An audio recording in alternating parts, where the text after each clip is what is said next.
Welcome to Trainer Talk, guys. I'm Matt Morris. I'm here with my partner in crime, Luke Smith. That's me. Hey, guys, we're coming to you special episode today because this is going to be all about what we have as our products at Burn Boot Camp. What we take pre-workout, what we can take in our workouts currently, and what do we take post-workout. And all three of these really are going to help you guys perform better in the gym and feel better outside the gym. So Luke's got Ignite in his hand right now, and this is our pre-workout. So Luke knows a million things about what's in things, and our pre-workout Ignite, he's going to talk about what's in it currently, and some words we don't know what they mean, and Luke's going to do a great job of talking about what that does inside your body. That's right. What flavor you got there? Yeah, the green apple. Green apple? That's my favorite. Yeah, that's probably my favorite too.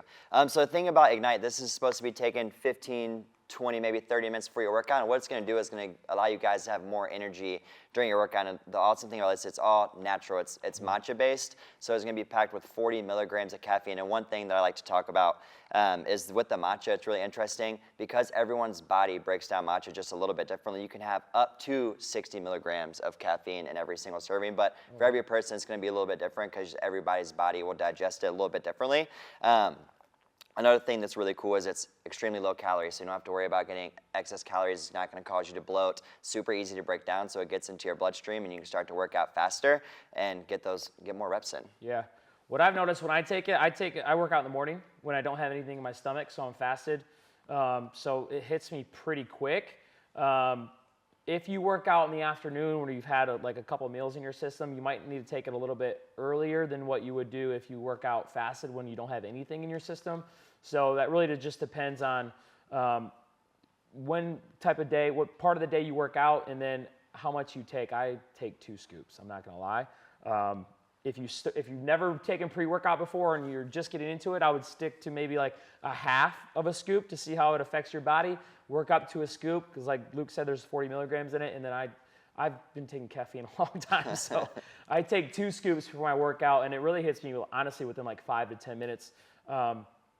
Some things you might feel with Ignite, it really depends on individual person, but my skin sometimes feels a little itchy when I take it. That's normal. If you don't like that feeling, like I said, you could back off to a half a scoop, but just know that is normal. Your blood vessels are dilating. That means they're getting bigger, so blood's rushing in, and that's why you get that feeling of skin itchiness. And also, I believe, does it have niacin in it? No, yeah. So what Matt's talking about is the beta-alanine. So if you guys are looking for that, usually it comes in a clinically dosed of 5 grams, and every serving there's only 2. So when Matt's taken 2 to 3 scoops. I mean, he is getting the full serving, but niacin is what he's talking about, which makes your skin turn red. There's no niacin in our Ignite products, which is good. Perfect. Again, we got more than just green apple flavors. So we got green apple, we got peach, which I also love. Peach is good. Berry's the OG, that is retired. That's hanging up in the rafters of Burn Boot Camp Hall of Fame. And but we'll have more flavors to come. So again, guys, if you're just starting out, especially if you work out early in the morning where you don't have anything in your stomach other than water, you might need not a lot, but again, the further you go along in the day with more food in your system, it might take a little bit longer for the Ignite to get it working. So if you like pushing yourself throughout the whole workout, maybe take a little bit earlier if you're working out later in the day. So that's so that's what you take before you work out to perform better in the gym. Again, Luke talks about this provides you energy, right? Caffeine's a drug. It gives you energy. It allows you to go a little harder, lift a little bit more weight, last a little bit longer during a conditioning day. During your workout also matters. So what your body is doing when it loses sweat, there's things in your sweat that you lose. So it's not just water, right?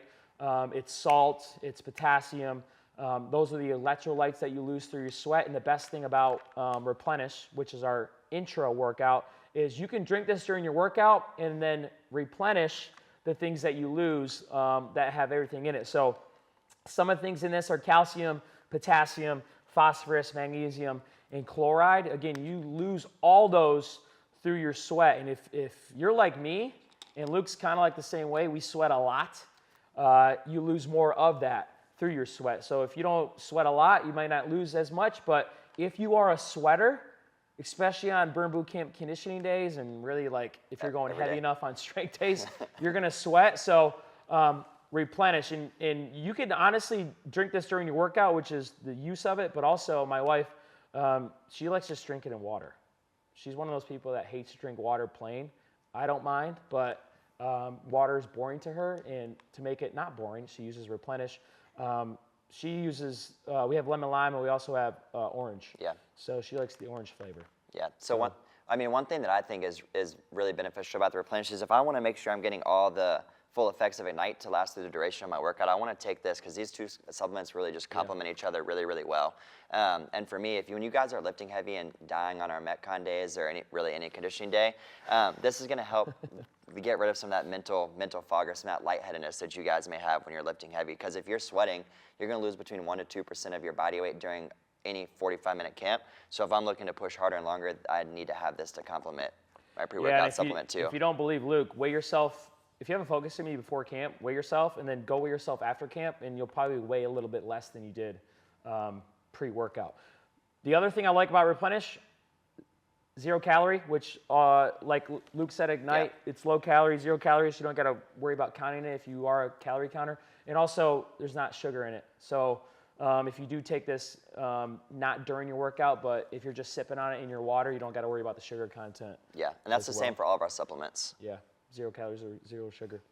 So this is intra, all right? Again, every one of our supplements has a role. And the last one is what do we do post-workout? And if you ask my opinion, this is the most important one for your overall health, for you to reach the results you want and long-term sustainability in your workouts. It's what you do post-workout. So I know this is maybe this concept is maybe counterintuitive to the person maybe that's just starting to work out, is when you do work out, you're getting weaker. And I know that's a hard concept for people to understand, is like, when you're curling those 20 pounds, you feel strong, but what you're doing is you're actually making your bicep weaker over time in your workout, which is good. What happens after you work out is when you get stronger. So this is when the post-workout comes in. All that breaking down of that muscle comes at a cost, and if I don't reward my muscle with what it needs, then it's not going to get stronger over time. And what your muscle needs over time is protein into it. So the best thing about our post-workout Afterburn, it comes in whey or plant. If your stomach or if you got GI issues with whey, you can always rely on plant. That's what I did for the longest time. Whey messing with my stomach and made me bloat, and I didn't like that feeling. And the plant does not. And both proteins are going to give the benefits of it. One is not better than the other long term for muscle gain. So plant or whey will do the trick, and it comes in flavors too: chocolate, vanilla, and also orange sickle if you like that. Yeah. What's your take? Why should someone take post-workout protein if they're just starting out, if they don't think it's important? I mean, from my perspective, I feel like the biggest thing is if I'm trying to not be deathly sore after my first workout, I think that aid in recovery is going to be huge, and just letting that be a consistent foundation and something that you're going to try to add to on top of your workout routine. So I work out, I take protein. That's going to be a really good building block moving forward throughout your journey. Yeah, and I know you and Devin talked about this on a previous episode, but do they really have to ingest it within 20 to 30 minutes after they work out?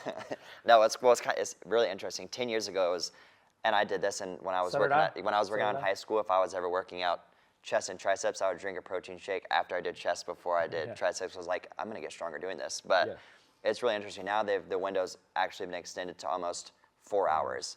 So, I mean, you don't wanna wait all day to do it, but if you can get in sooner, great. If not, that's okay too, as long as you're getting it in at some point. And that's good for people that work out really, really early in the morning, like myself, where I used to have the same mindset that Luke is. If I didn't like working out early in the morning because I wasn't hungry and I knew I needed to get, or I thought I needed to get protein in my muscle right away. That's not the case. So if you were an early morning riser and you do that 4:45 camp, you do that 5:30 camp, and you're not hungry until like 8:30, 9:30 in the morning, that's okay, right? You're still getting all the benefits of the protein if you fit it in within that window. And I've noticed personally, I've had no problem gaining muscle with getting in within that 4-hour window. And it's close to that 4-hour window when I first ingest my first grams of protein. So again, fit it in that 4-hour window. I'll just go over some nutritional facts in here.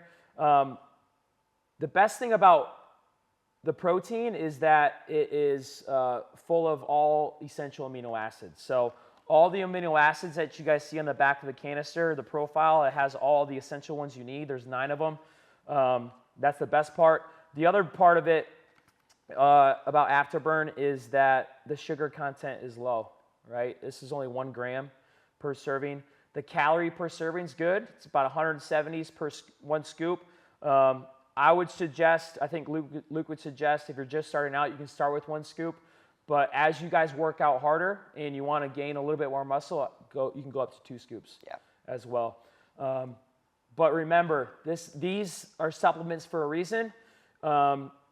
If you are just relying on the protein content from a supplement and not worrying about what you eat during the day, you might not get as good results as you could if you use it as the top off. I made a video previously, is the food you eat should be the big base of your protein content, and then the capstone of that is the supplement on top to help you reach your protein content per day. So again, this is what you can use post-workout. You can mix it in water. I don't like that. I like to do milk, chocolate milk. You could put a little banana in there if you want to make a smoothie. Again, all these should be used in the way you like to consume them. So if you don't like to dry scoop pre-workout, don't dry scoop. Mix it with water. Yeah. If you like to drink Replenish in some other type of drink like LaCroix, I've heard people use really like that, or just plain water, use that as well. And if you don't like your post-workout just in water, try milk. All right. I want you to choose whatever you guys can do for the rest of your life. So do what works best for you as well. Can I add something really quick to course. that? So if you guys, can I take this really quick? So if you guys look, and I've had members ask me before, if you are in the gym and you're looking at the wall and like, man, if I know I need 100 grams of protein a day, which is what we preach at Burn Boot Camp, at least 100, you might look at the shelf and see, well, this plant-based protein has 30 grams, and you might look at the weigh and be like, oh, well, that has 23. Why would I want to take the one that has 23? And although both of them are going to be really good, something to consider is that if you don't have any stomach issues or GI issues, kind of like what Matt was alluding to, the whey protein may be just a little bit more optimal for you in general. And what you guys can do, it's really interesting, if you guys turn it over, and Matt was talking about some of the amino acids that are in there, there's an amino acid called leucine, which is your muscle-building amino acid. And in the plant-based protein, there's 2,400 milligrams in 1 serving. But in our whey, I think this is right, there's 3265. So it's a little bit more, so it's not that big a difference, but if you guys are looking to be as optimal as possible, you're gonna not be better off, but it may just be a little bit more optimal for you if you don't have any digestive issues to go ahead and use that whey. So it's just something about, it's not that the goal is less than 100 or more than 100, but that's just something to consider if you guys are trying to aim. That's a great call out if you guys are wondering why the protein content per scoop is different between whey and plant. Not to say one's better than the other, and I know some of us who are watching this might be plant-based. You guys are going to do just fine as long as you take this every day and along with your other protein content. But that is why there's a difference between grams per serving. And I know that question has probably come up to a lot of us, and I've also wanted to know that when I first started out too. So let us know, guys, what your favorite is. Again, our recommendation is to get on all of them. If you are taking camp 5-6 days a week and you're one of those people that stays consistent, you're going to need all these. That's why we have them. What you do pre-workout matters, what you do in your workout matters, and most importantly, what you do post-workout is going to matter the most. So try them all. Again, we got different flavors in all of them. Pick your flavor that you like the best, and let us know what you want to see next in the line, because there's more coming, okay? Thank you, guys. Hey, YouTube, if you're watching this on YouTube, hit the subscribe button. All right, follow Luke, follow me on Instagram. Send us DMs. We'll answer all the questions. The more questions, the better. And also on Apple Podcasts, correct? Apple and Spotify. We're everywhere. All right, guys? But we're going to finish like we do everywhere. 2 claps on 2. 1, 2. Bye, guys.